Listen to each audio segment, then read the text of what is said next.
Hello, everyone. Good evening. My name is Kathy Chia. I'm a principal at Dayside Chia Architecture based in New York City. Thank you, Eureka, for that wonderful, really warm and lovely introduction. That was really so kind of you. Thank you to Nate and Jean for your warm hospitality and inviting us here, and to the board of the Dallas Architecture Forum. We're grateful to have this opportunity to see all of you and to present our work. So as a start, I'd like to just share with you our beginnings and influences that have shaped our practice. We are a boutique small firm in New York City, 7 people. Everybody's trained as an architect. We all work hand in hand, very closely together. We're really a hands-on firm. The principals, myself and my partner Arjun, are involved in every project. I'd also say that we overlap disciplines. So we like to think of ourselves as a firm that marries architecture, interior design, landscape design, and even product design and lighting design into the work that we do. So it's all very sort of holistic and tied together.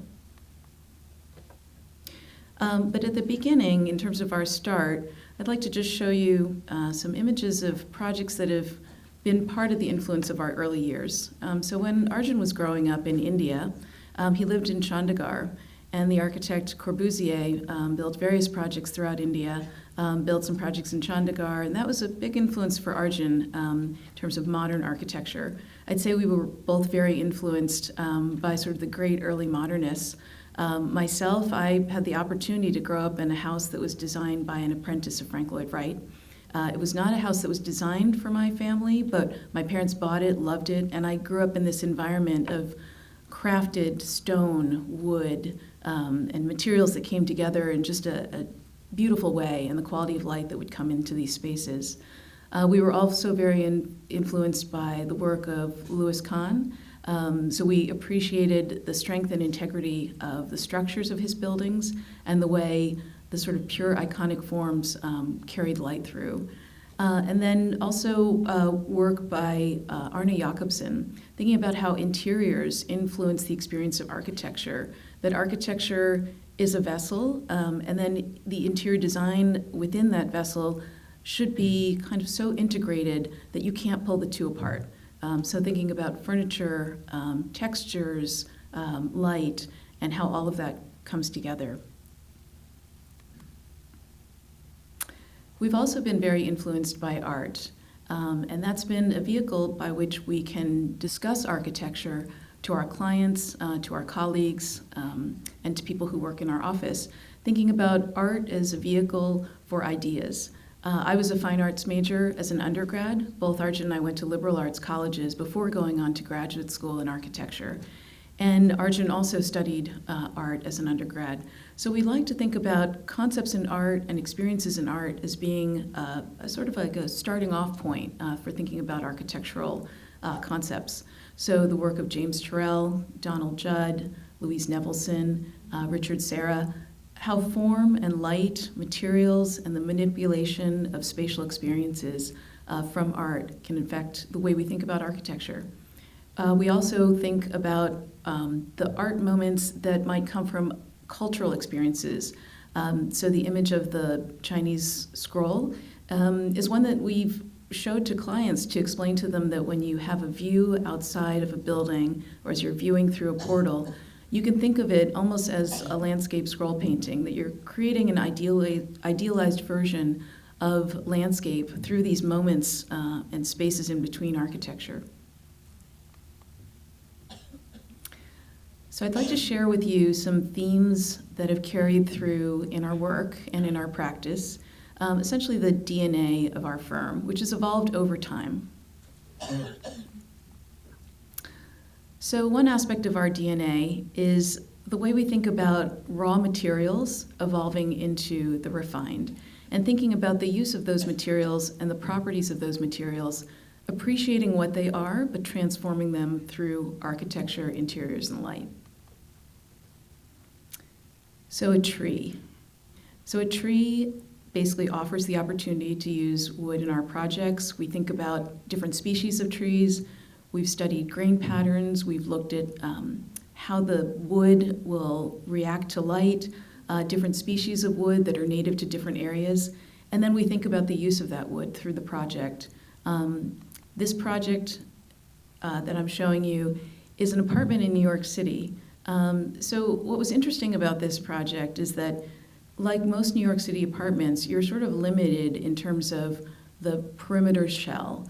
You have spaces that are somewhat defined by the cores, by where the plumbing stacks are. So how do you create an environment that's an oasis that has an opportunity to kind of transform your experience from the busy sidewalk street as you move up through the building to a place that's almost a kind of another world? And then how to think about doing that with a singular material like wood. So in this apartment, I'll just take you through real quick. This is the main entrance. There's a living room space here. We actually blew out a bedroom space to have a second kind of antechamber off of the main living room. So this becomes kind of like a breakout, informal, relaxing space with a desk, built-in bar area. The kitchen is over here. There's one bedroom in this corner, 2 bedrooms on the far end with bathrooms, and then this is the dining area. This project was actually designed for a Dallas family.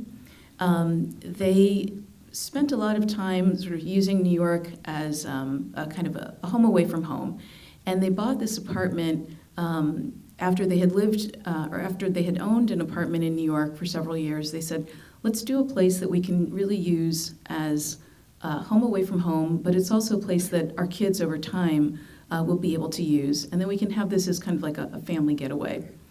So we were talking to them about this experience of buying an apartment on the 9th floor of a building with a courtyard garden and thinking about how to bring a metaphor of the landscape up to this apartment.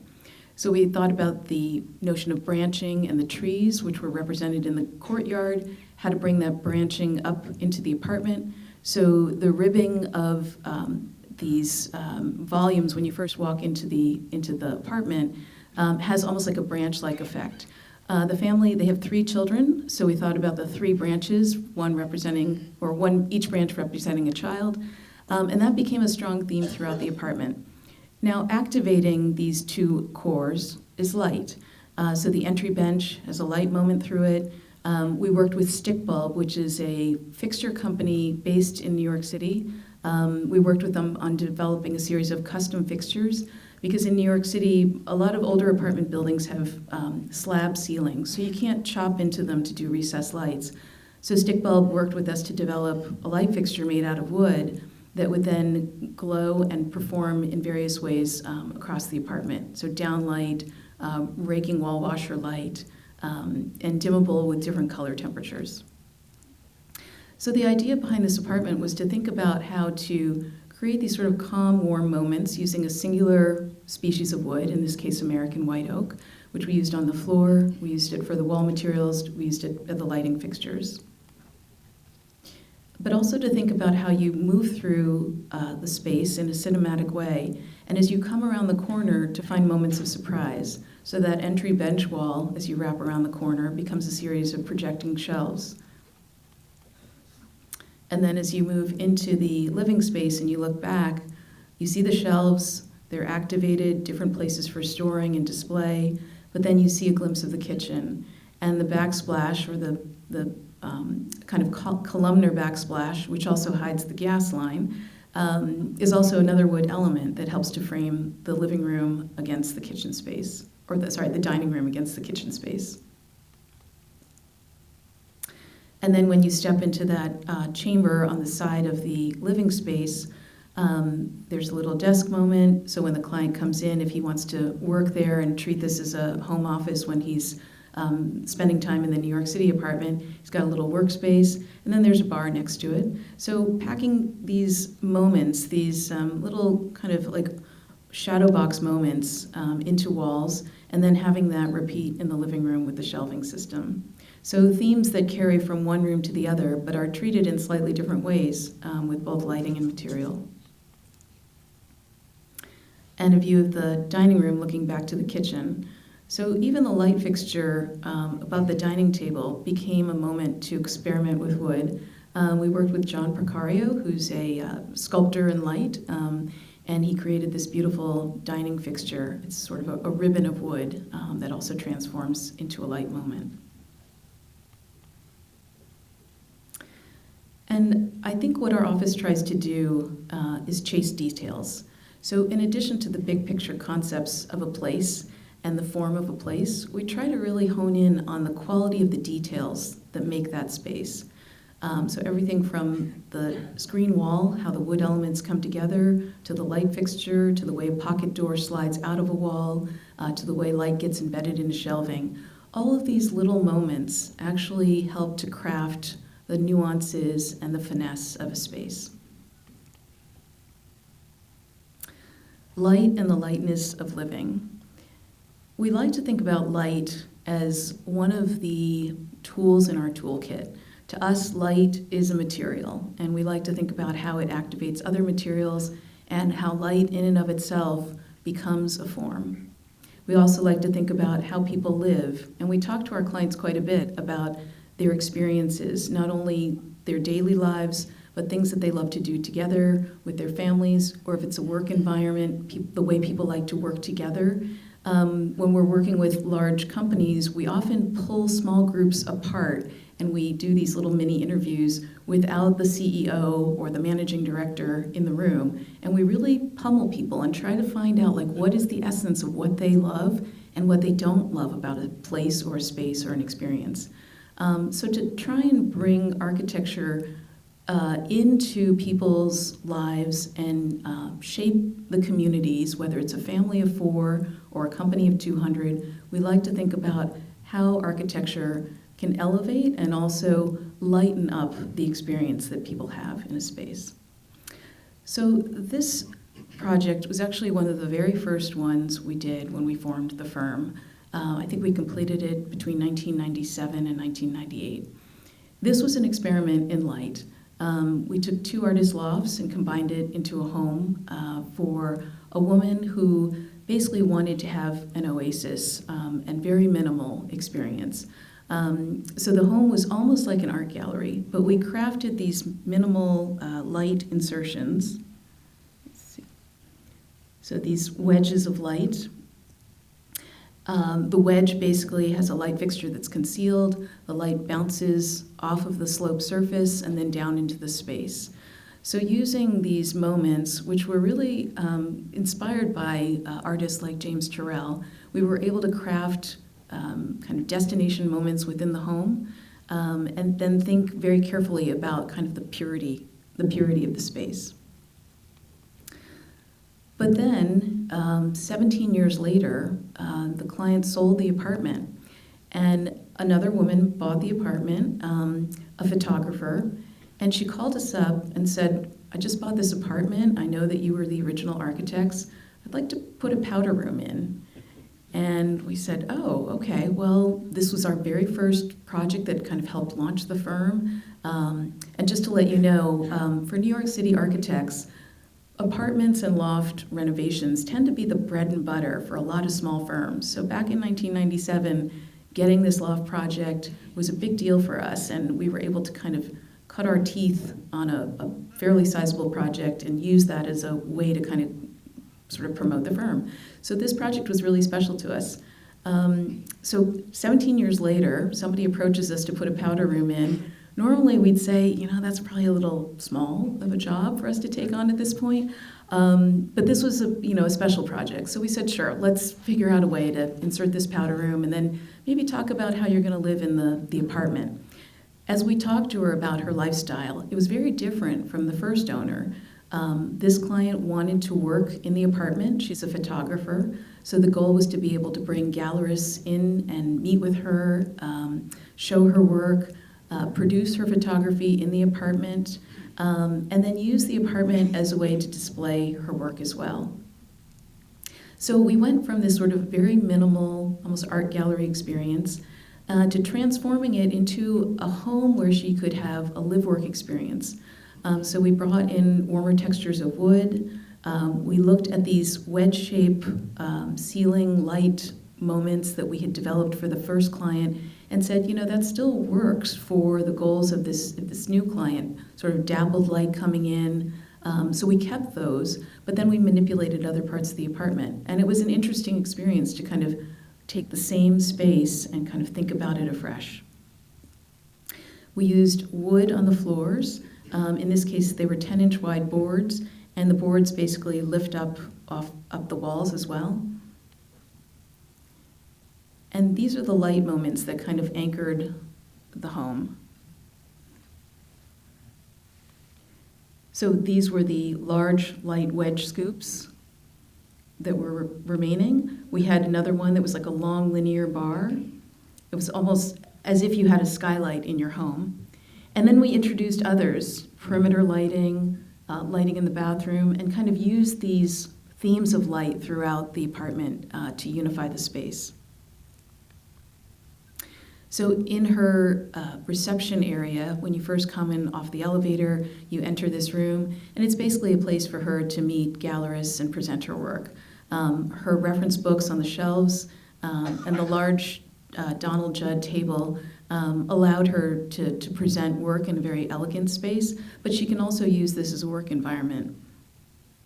The wedge-shaped lighting, the perimeter lighting, it all added to this ambiance, and it reflects off the materials. So the back wall where the bookshelves are is actually an anodized aluminum, so it reflects light in this really kind of soft, quiet way. And then the wall to the extreme right is actually frosted glass, so it allows a certain amount of light to penetrate into her work studio in a sort of very calm way. This is her photography studio. So when there are no lights on, the light from the outside penetrates through the frosted glass and kind of gives this glow. And then she has the ability to turn on the lights, a lot of indirect lighting, to create an illuminated environment for her work. We also introduced magnetic walls, so she could use all of the walls in this space for pinup, and then a lot of open storage space. And then in the spaces that she would use as her home, and also kind of a sort of a hinged social space for when she wanted to have exhibits in the apartment, we decided to play with the contrasting light and shadow across dark surfaces. So her kitchen island and the backsplash are actually steel plates, and the depth of those elements allow for different kinds of light and shadow during the day. We often like to think about the movement of sunlight across a day, across a season, the different qualities of light that come in different times of the year. So this island was actually able to pick up all of those clues from the outside and kind of translate them into the apartment.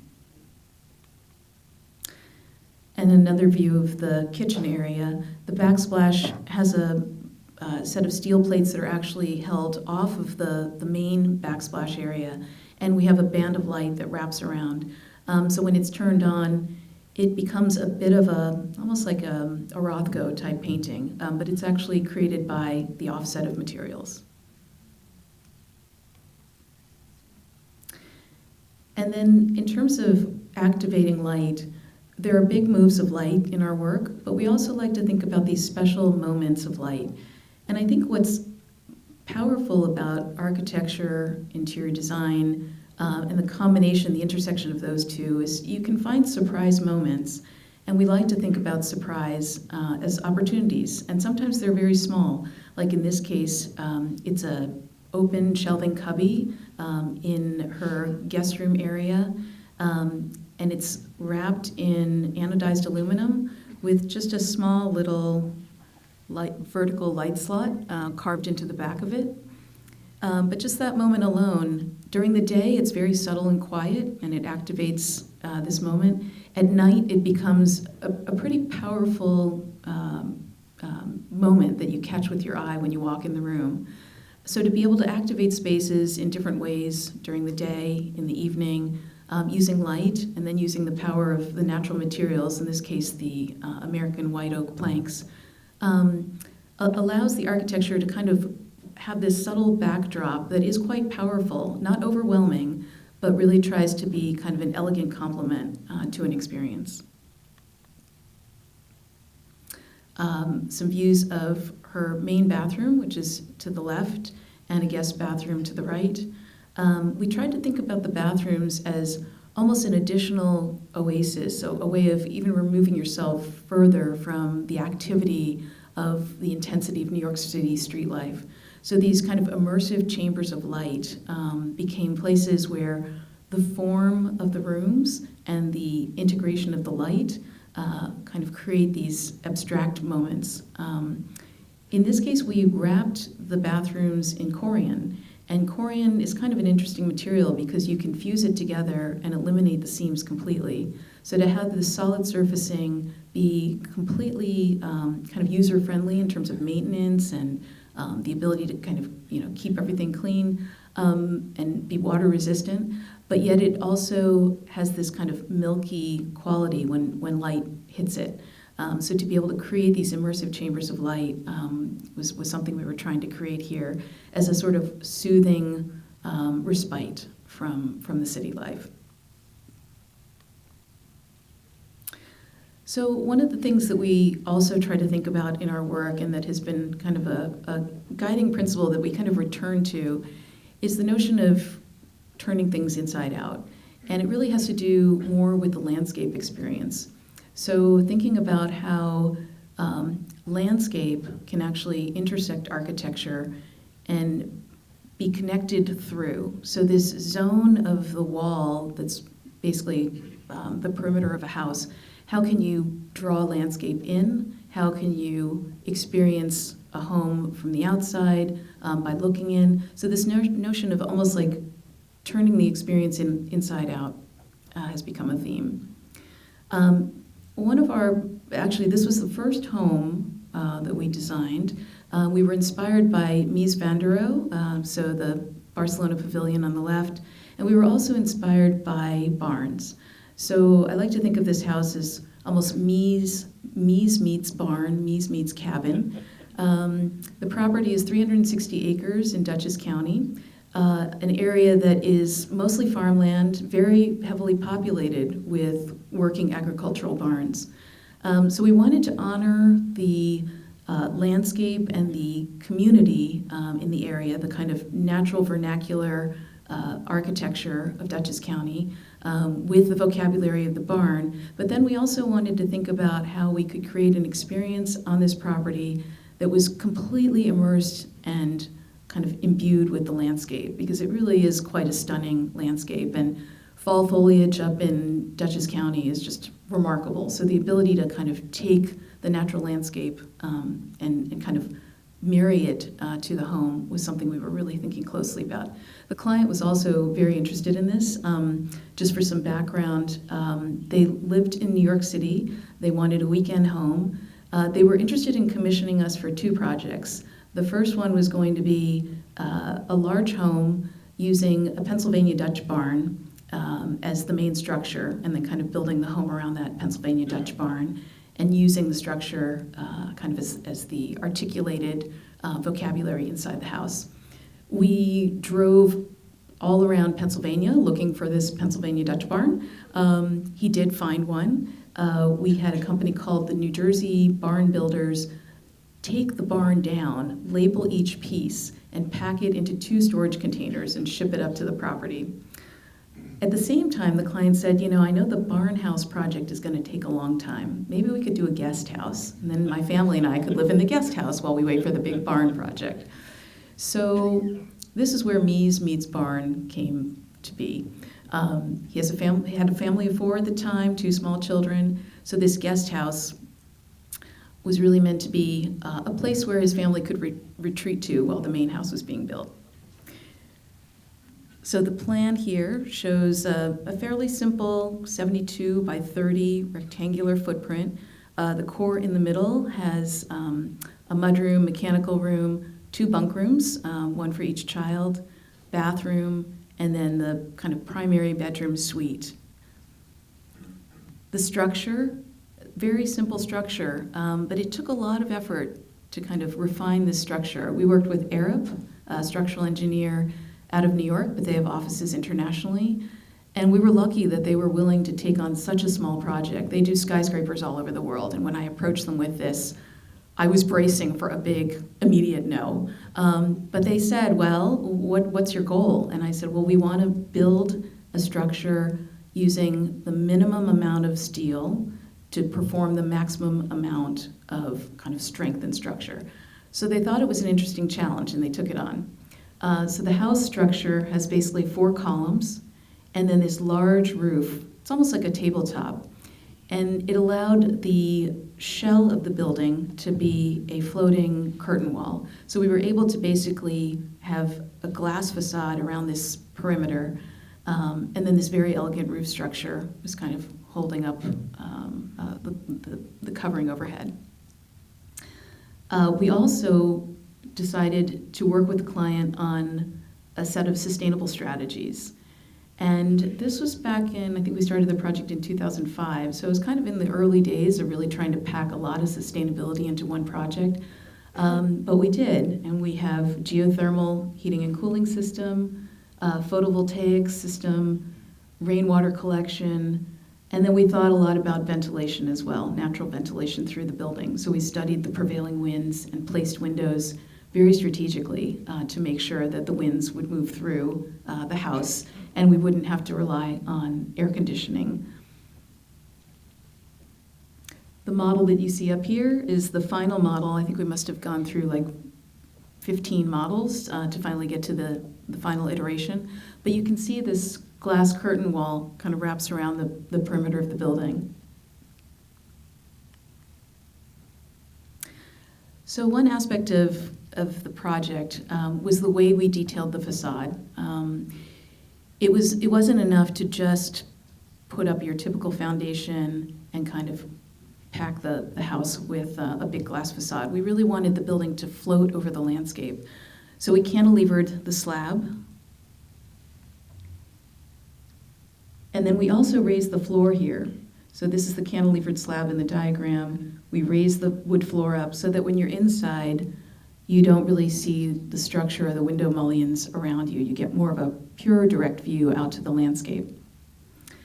We also embedded heating elements in this lower section, cooling and heating when needed coming from above, a shade that drops down that's hidden in the ceiling.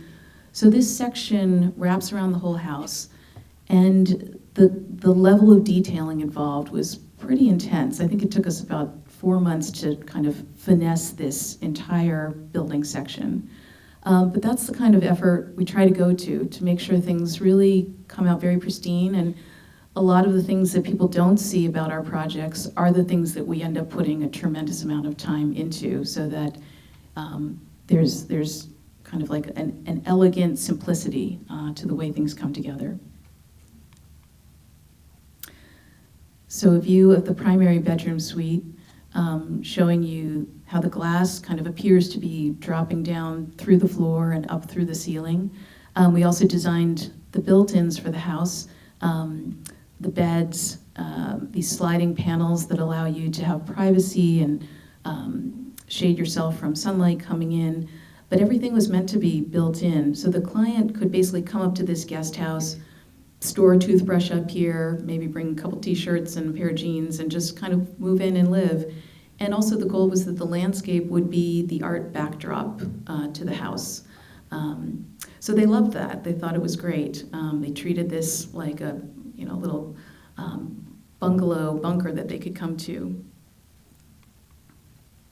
And the view from the bedroom looking out allowed them to have these moments and framed experiences of the landscape. There's a pond in the distance. And coming up with the kids were still doing their homework and had assignments for school. So we had these hidden desk moments. So these doors slide open and then pocket back. So the kids each one had their own little desk moment. But when they're sitting at their desk, they're fully connected to the outside. So this is actually glass that you're seeing. So as you pass through the hallway, you're walking along this tall glass panel. These glass panels, the whole system was actually made by a company called Tischler & Sons. They have an office in Stamford, Connecticut, which isn't too far away from our site. It's a company based in Germany. They make incredible windows. And they were able to make these panels almost 11 feet high. The largest width was 22 feet.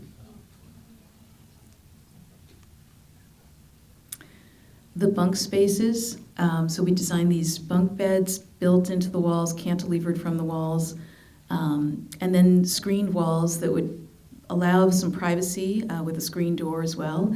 But we wanted the light to filter in, so it does feel like a sort of barn-like experience when you're inside with the light filtering in through the slatted wood. It also allowed for ventilation into these sleeping chambers. And then the view from the living room out to the pond. You almost feel like there's no glass there. The experience of just allowing the landscape, the changing seasons, the animals that move through the pasture, that was meant to be the experience of this house. The kitchen is sheathed in corian, so it's just super easy to wipe off when you have to leave for the weekend. And I think what was interesting about this project was that the clients loved it so much, they started to use it almost like a full-time retreat. Even during Hurricane Sandy, which I know you probably weren't really affected by it here, but up in the Northeast, Hurricane Sandy shut down New York for almost a good 2 weeks. When they heard the hurricane was coming, they actually went up to this house to shelter in place instead of staying in their New York City apartment. And when they called me to tell me that we're doing that, I thought, oh my God, they're going to an all-glass house to shelter in the middle of a hurricane. Like, I don't know what to say about that, but they went up there, they said the house performed beautifully, and they couldn't even hear the storm inside. They just saw the storm coming, and it was an amazing experience. I should say that we in Arup and the facade company worked really hard to make this a high-performance house. So we learned from looking at predecessors, Philip Johnson's glass house, Mies van der Rohe's Farnsworth house. Single pane glass doesn't do so well in these climates. So these panes are laminated and double paned. We looked at thermal performance. So we looked at structural performance. So this is a high performance house. We always try to make sure that whatever we're working on, that it's meant to last and really, really last. I think for sustainability, for me, durability is probably the first thing I think of in terms of an approach to sustainability. We want to make sure buildings last, they do well, they grow with people, and that allows them to be enduring.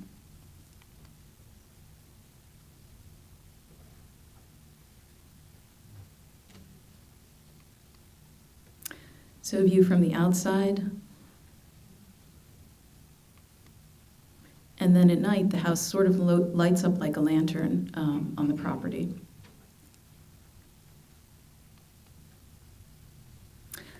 So in addition to turning things inside out, every now and then we get an opportunity to flip things upside down. We received a commission from a Dallas family. They vacation a lot in Montauk, and they had been renting over many summers, and they finally decided to buy a property. And it was actually kind of an interesting coincidence because the person called me up and said, hey, I'm John Yellen. Do you remember me from Amherst College, which is my alma mater? And I said, actually, I'm really sorry, but I'll be honest with you, I don't remember you from Amherst College. But tell me a little bit about yourself. What's going on? And he said, well, I've been living in Dallas. I moved down to Dallas after graduation. And I'm really interested in building a house in Montauk. And you're the only architect that I know, based on what I've read about you. You're the only architect I know from the college. And I'd love to work with somebody from my alma mater. So would you be interested in designing a house in Montauk? So Arjun and I went out to the site. It's a third of an acre property, very close to the ocean in Montauk. And John and his wife Mariana were really, really lovely. They talked about how they wanted this house to be a summer home for them, a home away from home, and a place where they could do a lot of entertaining. So we talked about how houses have a core and then sort of a public space. So the core spaces in the back are for the bedrooms, their private studies, other kinds of mechanical spaces, but this front visor space in the front here is meant to be almost like the the viewing terrace for living and meant to double the amount of social space that they would have in the warmer months. And we talked to them about how to manage light and create a zone that was kind of calm light, but still had big views out to the waterfront area. Because Mariana, for her, really harsh light was very kind of difficult to manage, and she wanted to make sure that she wasn't getting a lot of direct glare. So we thought about how to create these deep overhangs that would mitigate the light but still allow for the views. And then we thought about these outdoor zones for living, talked a lot to John about kind of architecture that you see in Montauk. It's got a history of boat building, so the craftsmanship of working with wood and the boat building craft. And we developed this concept of the upper floor being the main living space. So unlike most homes where you enter on the ground floor and your living spaces are at grade and you go upstairs to the bedrooms, in this case, we flipped everything upside down. There is a precedent for this in Montauk. There are these, what they call upside down houses, where the living space is up at the top. And historically, it was done because people wanted to have the natural breezes. So before air conditioning, natural breezes was the best way to kind of make sure you could cool yourself in the summertime. So we talked to them about this concept of an upside down house. And they really liked the idea for a number of reasons. One, to bring the natural breezes through. Two, to get the light in. And also this way of creating some privacy. So when you're up on that second floor, you really feel private from the street. So the house has this zone up here, which is living, dining, kitchen, a very large terrace. There's a way to come up and down through this wedge-shaped stair. There's a barbecue area on the ground floor, or on the ground level here in the garden. They also have a family room, and off of the family room are a number of bedrooms. Their main primary bedroom is upstairs, along with two studies. They each wanted a study, kind of a getaway space for themselves. And on the back side of the house, this is one study here, this is another study here. They're connected by this kind of terrace porch area, so the two parents can come together and have kind of their own private moment. The kids can't get to that terrace. They have to go through one of the studies to get there. So this was a way to give the parents a little bit of a secret hideaway. This tall moment here is a back stair that gets you to the mid-story landing. This house is meant to be pretty informal, so you can either enter through the lower level, or you can enter up through this kind of midpoint staircase level. And then this tall section of glass is bringing northern light in. So these moments, carved out corners, terrace moments that connect two studies, help to kind of create these little special privacy moments within the home. The other aspect of this project is the siding. So we used a material that is basically burned and charred. It's called shasugiban, slightly charred, but what it does is it preserves the surface of the wood. And when you're working in these ocean communities, the salt air can really do a number on facades and surfaces. So by pre-aging the material, we were able to kind of create this look that would be preserved and wouldn't have to be treated and repainted over time.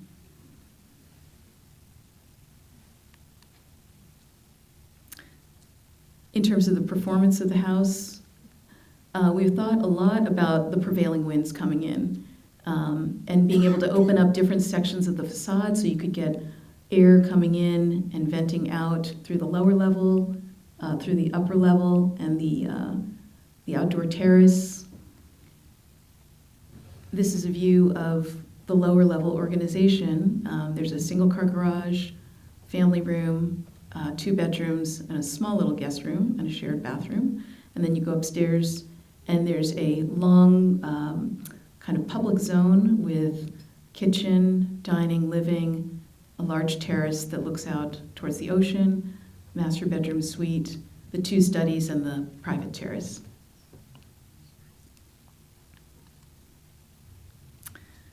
This is the stair that takes you up to the terrace space. And then once you're up on the terrace, you get this view over the street. There's also a large oak tree in the front yard. So we took a lot of pains to make sure that the oak tree was protected during construction.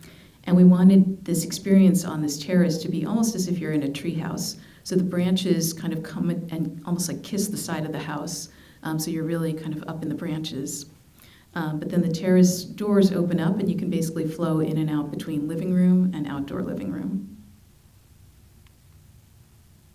And once you're inside, the space still allows you to be totally connected to the terrace and the views around. And we call this the zipper moment. We expose the structure along this passageway that takes you across the different social spaces. So these are exposed beams up in the ceiling.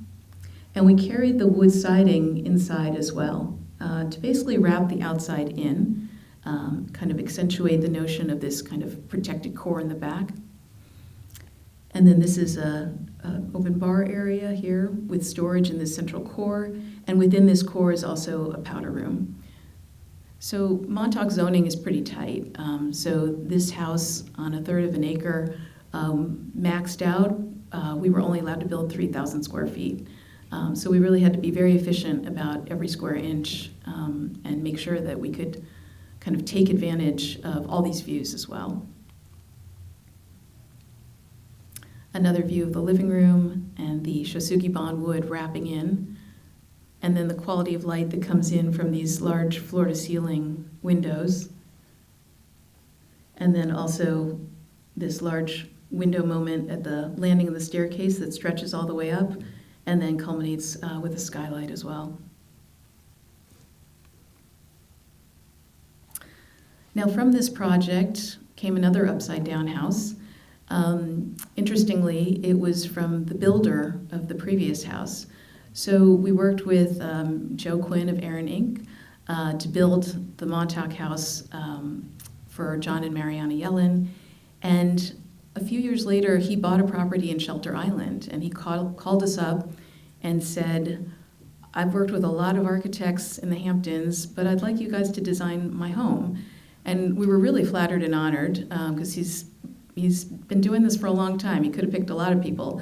And we looked at his property, which is on Shelter Island, which is a small island sort of just north of East Hampton. You have to take a ferry to get there.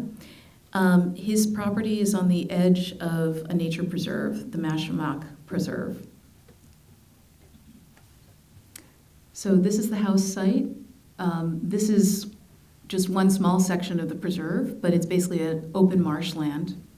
And then there's a little peninsula that also goes out to a teeny little island out in the bay. So it's a pretty protected area, heavily forested. And it also has native habitat for osprey. So the interesting thing about osprey is that they also love to live up in the sky. They like to perch and put their nests high up in branches or on top of telephone poles. So we thought about this house not only as the upside down house, but also as kind of an osprey house, like being up on that upper level, giving yourself that perch. And we wanted him to almost be at eye level with the osprey, because he loved the idea of being in a nature preserve or being able to observe nature.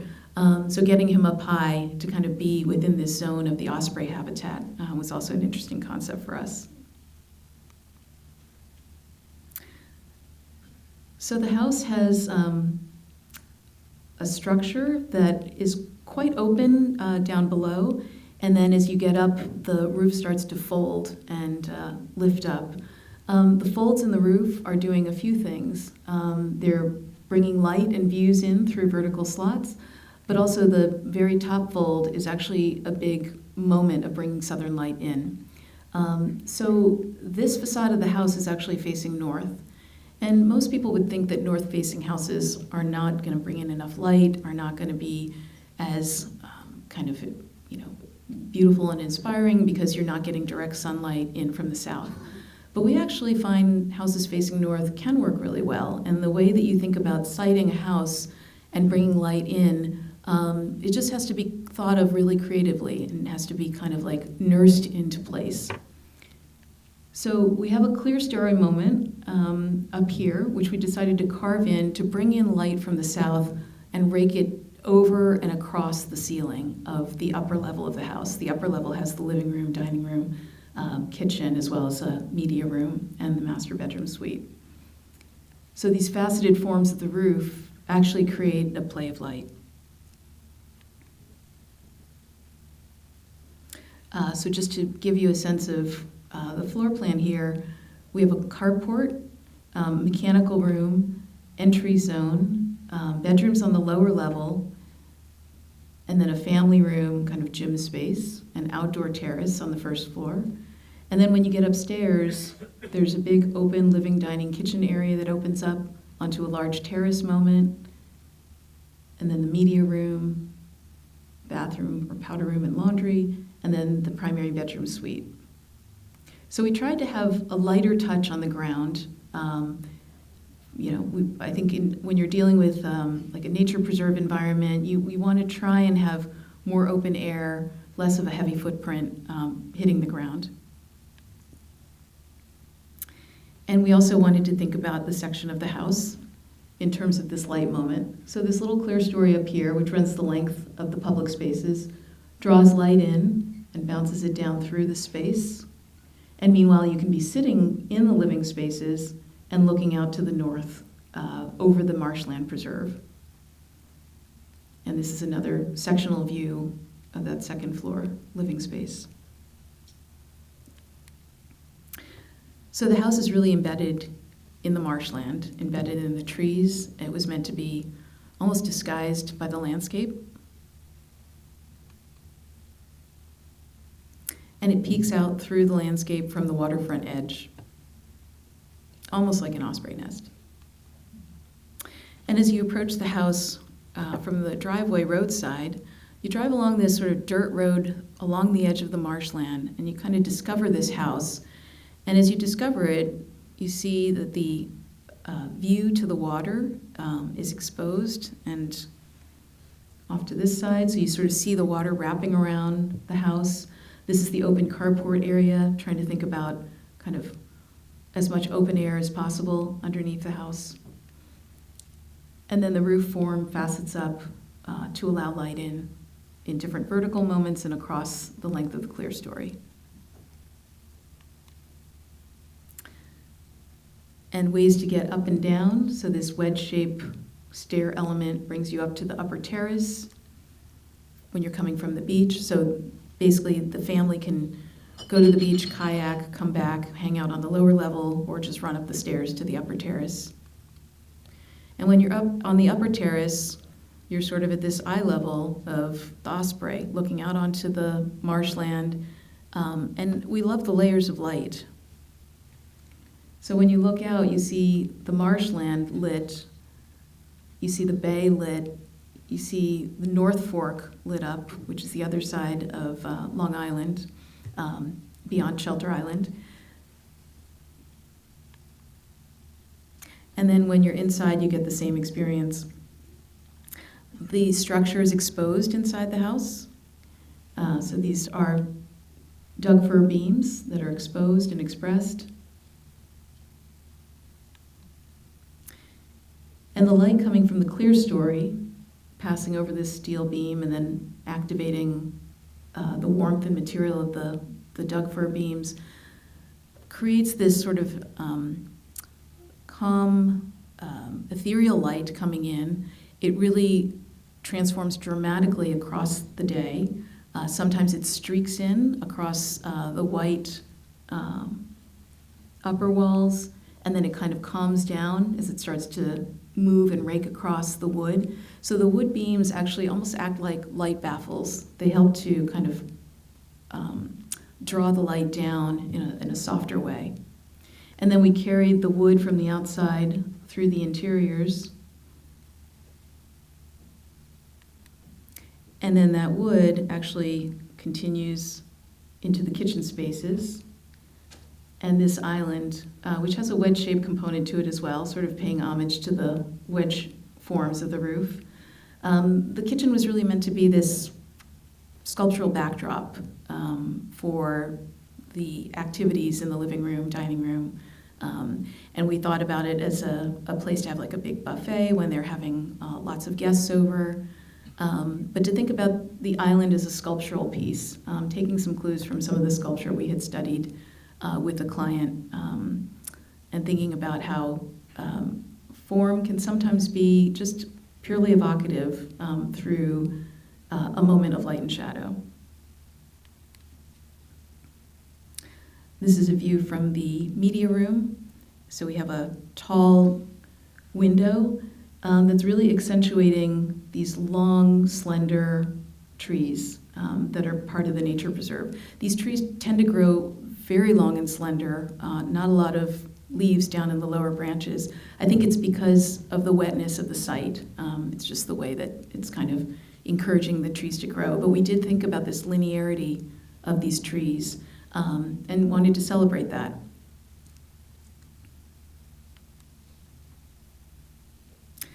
This is the staircase moment connecting the two floors. We thought about this as almost like a community hangout moment or a family hangout moment. We could imagine this family of four kind of getting ready to go out for a hike or coming into the house and putting all their stuff down on these various steps and kind of bleacher-like sections. But all of these actually open up. So these are actually drawers on the sides. So a place hopefully to be organized and manage all your stuff. So we like to think about storage being hidden in a lot of the homes that we design so that people have plenty of places to put their stuff away, keep things organized. So we try to encourage that, but hide it. So islands, bugs, and huts.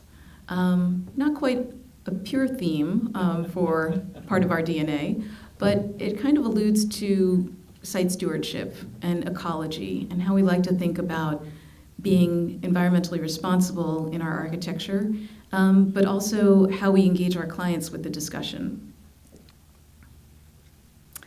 So this project is on Lake Michigan. The client actually called us up because they had seen the LM Guest House, which is the all-glass house that we did in Dutchess County, and called us up and said, "We want one of those." And I said, well, every site and every client is unique, so let's not just assume that you are going to fit nice and neatly into the same project that we designed for somebody else. Let's talk a little bit about what you really care about. So it turned out that they had purchased a property on the Leelanau Peninsula off of Lake Michigan. The site actually overlooks the lake. It's on a bluff, and at the time, their 3 kids were sort of high school age. One was getting ready to head off to college.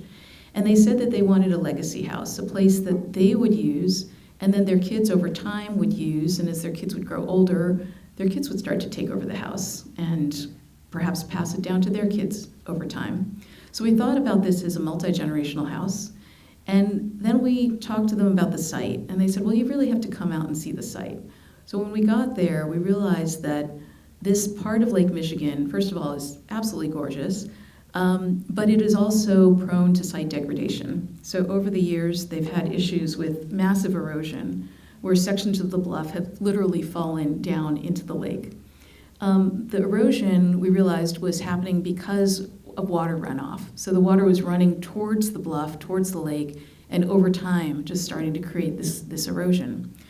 So we recognized that and thought, okay, we want to think of a way to be thoughtful and let the house protect the site.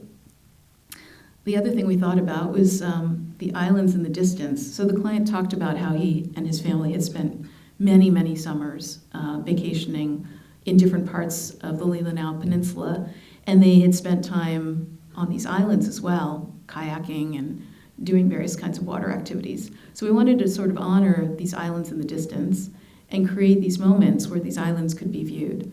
So the image on the right that you're seeing is what we call the Vista Terrace. It's a cantilever. It's almost about 24 feet long, and it allows them to have this outdoor room looking out onto the islands. So this is another view of the Vista Terrace. So the cantilever projects out from the main house, and it's part of a larger formal discussion about the project. So this model up here in the upper left-hand corner shows you how the program kind of evolves. So each one of these blocks of wood represents a different component of the program: living room, dining room, kitchen, bedroom suites, and then the cluster of them coming together. But what really became part of the performative aspect of this project was the roof form. So we thought about site stewardship and how to maintain a thoughtful approach to the erosion issue.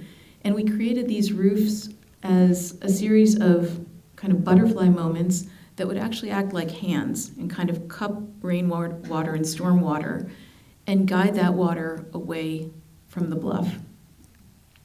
So the butterfly roof is actually a parapet roof, so it acts almost like a mini bathtub up there, capturing rainwater.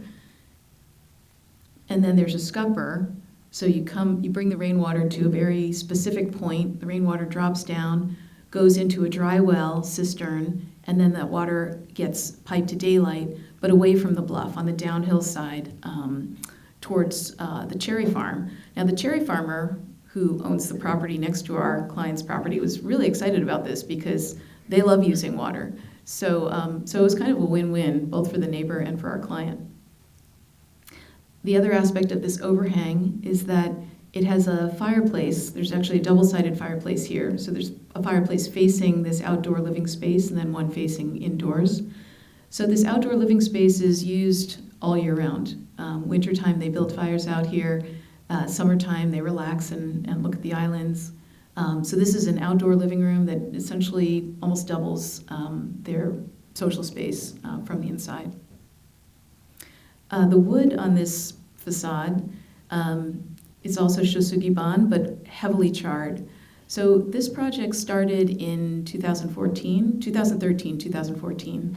And as we were developing the design of the house, we were thinking about the outside material.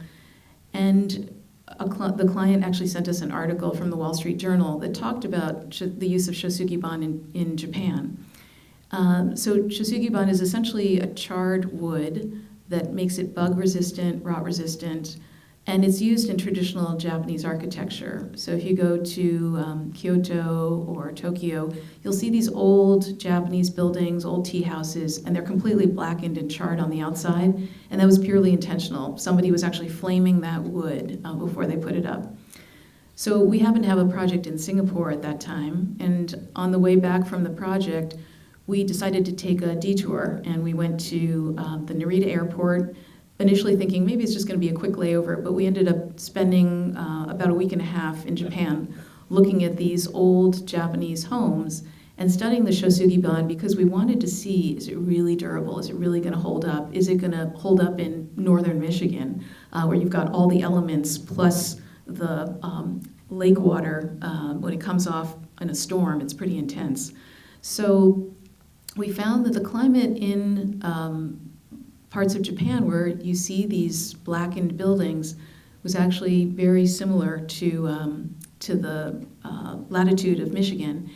And we found a company called Delta Millworks based in Austin, Texas, that at the time was using a blowtorch to create shosugiban products locally. So we contacted them, and they were game for doing this project in Michigan with us. So we've been working with Delta ever since. They've been a great partner with us on several projects. So this is another view of the house. This other scupper moment. So each one of these building block structures has a couple of scupper moments that intentionally draw the water to a specific point and carry it away. Some views of the interiors of the house. So we expressed the structure inside the house. And interestingly, when we collaborate with engineers and other consultants, we try to tussle with them. We try to push and pull, kind of shake it up a little bit and make sure we're getting the most out of them. So with this engineer, we said we didn't want to run the beams in the traditional way, which would be basically following the slope of the roof and hitting a ridge beam either at bottom or top. We wanted to run it in the short direction and have it be more like a set of baffled, faceted elements that create this sort of undulating motion as you move through the space.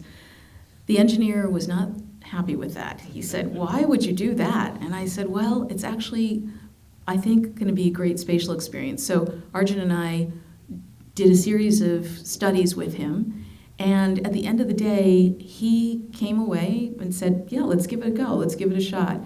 He also was a little nervous about our 24-foot cantilever off the Vista Terrace, but he was also game for that and was able to make that happen for us. So I do find that working with our consultants and collaborators produces really good work. We learn a lot from them, and we're really grateful for what they bring to the table. So coming back to Japan, so these were some of the buildings that we studied. This was a study of the Shosugiban charring. So we tried everything with Delta Millworks, from a light char all the way up to what they call a full gator, where you actually see the burnt, crisp surface of the wood. We ended up using what's called a half gator on the Michigan Lake House. And at first, when we got the samples, you could see the charcoal as you kind of rub your fingers over the material. But they said, don't worry, after the first couple of rains, that initial kind of charcoal surface will go away and it'll be preserved forever. The materials held up really well. And these houses in Japan are hundreds of years old, and they've held up really well. So we figured, okay, we'll take the leap. The other aspect that had influenced this house was the ash borer beetle. So I don't know if you're familiar with what's been happening in northern Michigan, but there's a beetle that basically hopped on a plane, probably from somewhere in Asia, hopped off the plane, probably somewhere in Detroit, and started to chew through ash trees. The beetle attacks ash only. There's no pesticide for it, and what it does is it eats the material between the bark of the tree and the core trunk of the tree itself, and then the tree basically suffocates and dies. So this infestation has been happening for a while now in Michigan, and we got to our client's site. We brought an arborist over, and he said, yeah, unfortunately, there's like 100 trees on this property that have probably been infested. And so we said, well, what's going to happen to these trees? And he said, well, over time they're going to die, and you're going to have to take them down. So the client said, well, maybe we should be proactive and, get somebody to come chip, basically throw them into a wood chipper. And we said, wait a minute, let's just maybe think about a different approach to this. Would you be open to reclaiming these trees and reusing them in some way for this house? And we talked to him about how these old ash trees were part of this sort of old heritage forest of Michigan. And it would be so nice if we could honor that in the design of the house.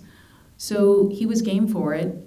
It's not necessarily a cost saver, but he understood the importance of honoring the legacy of the forests of Michigan and using that in the design of the house. So we gathered as many logs as we could. This is just one of them. We saved them, used them for flooring, trim work, wood on the ceiling, beds, dining table, whatever we could think of that we could make in wood. We wanted to honor the legacy of the old ash forest. So this is just a view of the wood floor using the ash, the dining table using the ash material on the ceiling. And what's interesting is that, in our work, we try to pick materials very carefully. In this case, we didn't know what we were going to get once this ash wood was actually planed and made into flooring. And it ended up being somewhat figured and kind of almost like a zebra striping. But when we used it throughout the house, it did actually kind of blend in. It did sort of hold together. And I think because it was part of the site, it just kind of it felt right. What we also appreciated was the folks that actually took down all the logs for us, kiln dried them, and the local mill and the local mill worker who made all of the furniture and the flooring. they really started to see the ash trees in a different way. So I hope that this has inspired others in the region to actually reclaim wood and not just let the trees kind of die off and get thrown into the wood chipper. So hopefully we had a little bit of an influence in terms of how people think about reusing materials from the site. So a view of the dining area. The Shosugiban wraps into the house, so it becomes a contrast, dark versus light woods, and activated by light as well. So these deep battens that you see on the outside of the house and on the inside of the house are meant to create moments of kind of like syncopated movement of material and light, and to kind of create this deeper sense of volume within a space.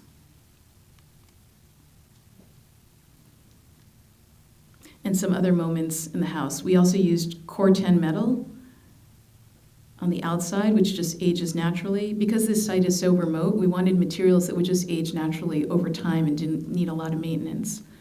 So the Core 10 on the outside ages when it's exposed to water and sunlight.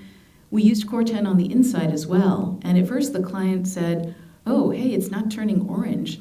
And we said, but that's okay. Let's just accept the fact that on the inside, it will probably stay black for a long, long time. On the outside, it's turning orange. Let's just accept that natural weathering that's happening outside. Let's accept what it is on the inside and kind of almost appreciate that strong contrast because one's indoor and one's not. I think they've learned to kind of like watch this material kind of slowly age over time. So there's a little bit more striping now than there was when this picture was first taken, of a little bit of rust coming through, but it's that notion that materials can age gracefully and materials can kind of show the age of a building in a graceful way. This is a bed that we designed and had made with the ash wood from the site, and then a view out to Lake Michigan from the main primary bedroom. Other rooms and other gardens. So we do like to think about how outdoor rooms and outdoor spaces can almost be treated like architectural rooms. This project came about because a client contacted us and said, we have an art gallery in New York City. We'd like to build a home for ourselves, but we want that home to be an extension of the art gallery. We'd like to be able to display art on the property. We'd also potentially like to do an artist in residence program. Their specialty is Latin American contemporary art. So they showcase a lot of up-and-coming artists as well as established artists from the Latin American community. They bought a property in Roxbury, Connecticut. And so we took some inspiration from the site. It turns out that Alexander Calder had his home and studio not too far from our client's property. And he used his large meadowed backyard as a place to produce sculpture and display it and treat it almost like an outdoor gallery space for when people would come and visit and consider purchasing some art from him. So we thought about our client's 12-acre property as an opportunity to do the same. Also not too far from their property is a place called Storm King Art Center, which is a large outdoor sculpture park. It was also a residence at one point and then over time converted for sculpture. So the middle image is Storm King. This image on the far right is Alexander Calder, maybe on a bad day, but with his sculpture in the background.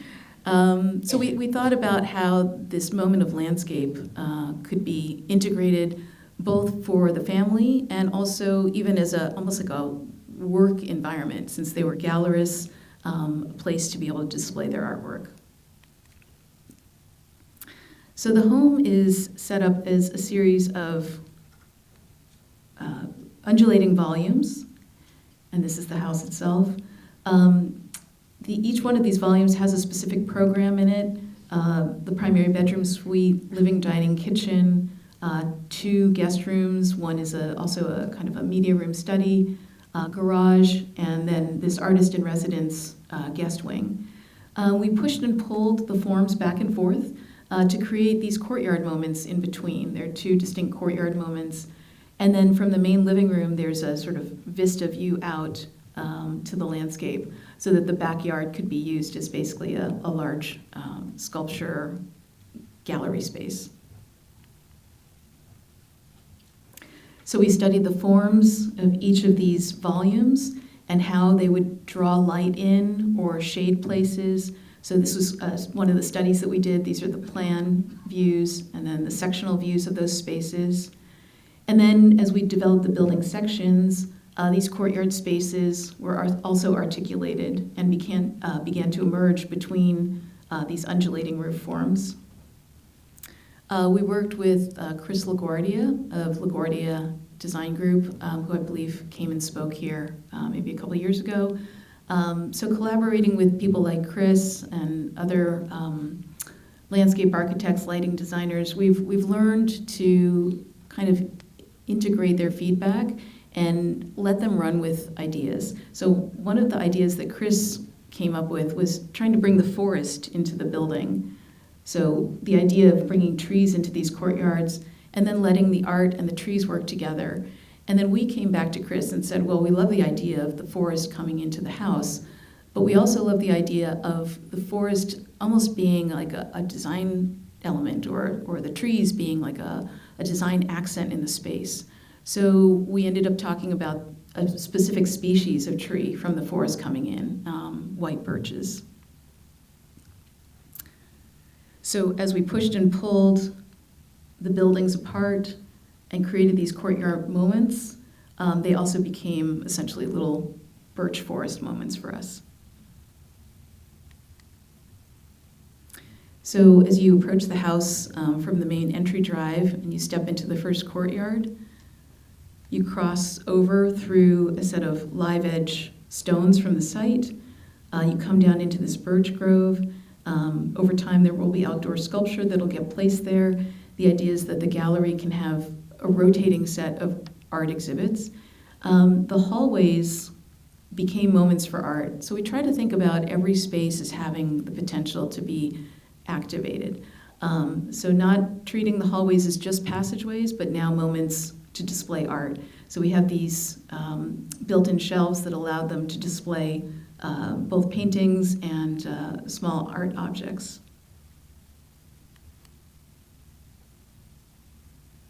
And a couple of other views of the courtyard during the day.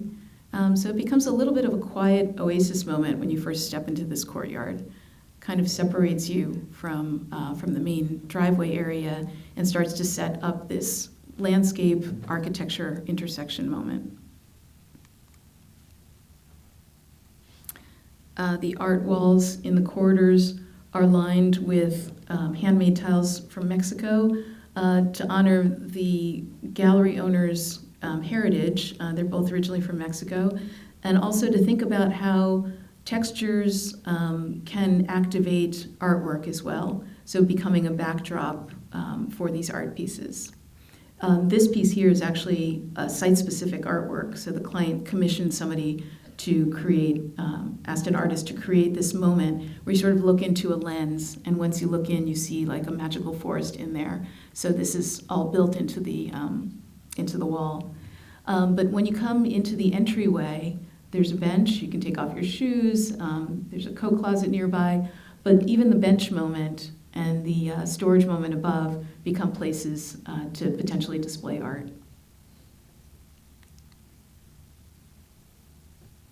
And we like to think of views, sculpted views through and layered views, and even kind of unexpected little glimpses of views. So this is a view from the primary bedroom. You can look out to the landscape and the main terrace off the living room, but you can also look through and see a sliver moment back into that courtyard, that entry courtyard. So we like to study how layers of views can kind of evolve in the project, and think about architecture as an expansive sequence of axes and view corridors. This is a view from the swimming pool looking back up to the artist in residence kind of guest pavilion, and then the main living space. These deep overhangs, they're facing south. So the idea was that the light would bounce through, but you would not get light heating up the inside of the house.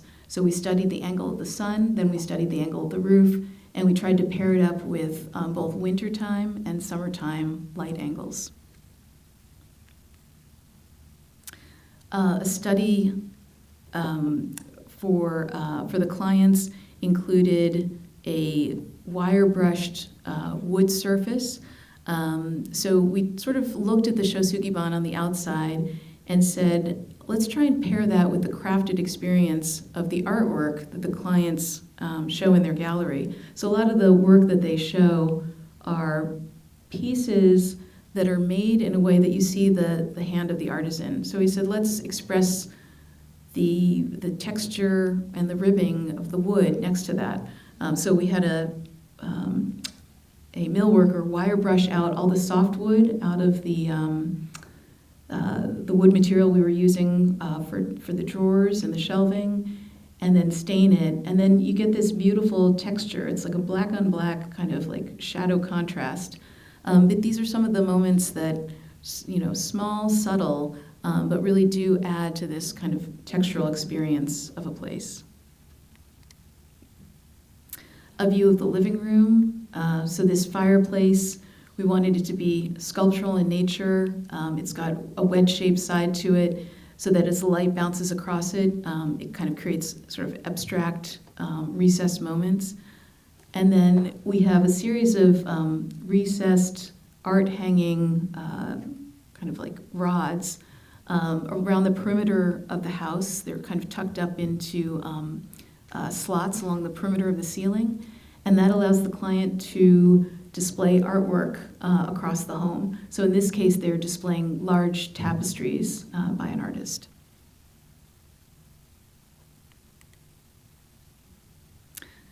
And a view of the living space looking out to the meadow, which we hope one day will be populated with Calder-like sculptures. This is the meadow. It was an existing meadow. It also has a series of retention ponds, which we kind of revitalized. We added a rain garden also into the woods with Chris LaGuardia. So the notion of managing rainwater, bringing it down to natural habitats, has actually allowed this meadow to become a beautiful habitat for local animals. So got deer, fox, all different kinds of animals living in this meadow now. And then a view back from the meadow up to the house. So I think one of the core themes that we try to remember throughout our journey is to make the most out of the journey. And I say that because being an architect and running a business and building these kinds of projects, it's a labor of love. So we try to make the most out of that journey. We really appreciate our clients and our collaborators in that effort. And we also really appreciate organizations like the Dallas Architecture Forum. We feel that places like this are really, it's like a home away from home for us. We really appreciate the support of the community, and we really applaud all of you also for being part of this community and sharing your appreciation of the built environment with everybody that you know and the larger community. So thank you very much for having us here.